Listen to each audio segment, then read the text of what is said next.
এক ছাত্রের অস্বাভাবিক মৃত্যুকে কেন্দ্র করে উত্তেজনা বীরভূমের স্কুলে। কর্তৃপক্ষের বিরুদ্ধে মেরে ঝুলিয়ে দেওয়ার অভিযোগ বাবার।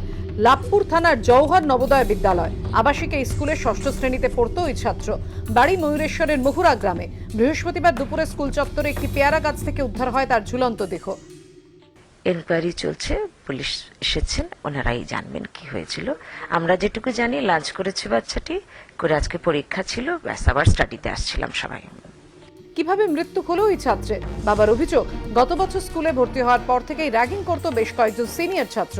স্কুল কর্তৃপক্ষকে বারবার জানিয়েও ফল হয়নি। মেরে গাছে ঝুলিয়ে দিয়েছে কর্তৃপক্ষই। যদিও এই নিয়ে মুখ খুলতে চায়নি স্কুল কর্তৃপক্ষ।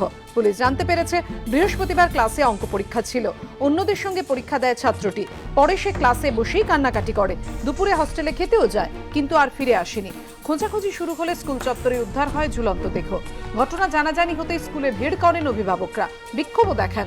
খুব খারাপ লাগছে যে আমাদের যে বাচ্চাগুলো আছে তাতে আমরা কিভাবে রাখবো বা কিভাবে ছেলেগুলাকে করবো, আমরা তো ঘরে ঠিক থাকতে পারছি না। যে এইরকম এত সুন্দর একটা জায়গায় যদি এরকম ঘটনা ঘটে যায়, তাহলে কাদের নিরাপত্তায় বাচ্চা রেখে দেবো? পরে লাভপুর থানায় লিখিত অভিযোগ দায়ের করেন বাবা। স্কুল চলাকালীন কিভাবে মৃত্যু হলো ওই ছাত্রের, কেন কেউ কিছু দেখতে পেল না, ক্লাসে কেন কান্নাকাটি করছিল সে, উত্তর খুঁজছে পুলিশ। Gopal Chattopadhyay report, ABP Ananda, Birbhum.